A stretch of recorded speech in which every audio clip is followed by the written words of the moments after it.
Hey guys, welcome to MathTech. Today we'll be learning how to hide followers on Instagram, and now let's dive right in.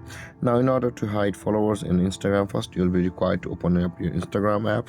But before we proceed, guys, do make sure to subscribe to my channel because it gives me a lot of support. And from this interface, guys, at the bottom right corner of the screen, you can see your profile picture icon. Tap on the profile picture icon at the bottom right corner of the screen, and over here, guys, on the screen at the top right corner of the screen, you can see the three lined icons. Tap on over there, and from over here scroll down until you can see the account privacy. Tap on that, and in order to hide your followers on Instagram, guys, you will be required to make your account private. Only then you'll be able to hide your followers, or your followers will be hidden.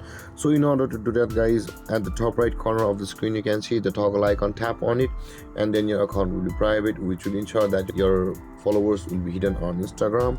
And there, guys, this is how to hide followers on Instagram. And if you have any confusions or questions on the topic, feel free to comment in the comment section below, and don't forget to like, subscribe, and hit that bell icon for more videos. Thank you for watching, guys. Peace.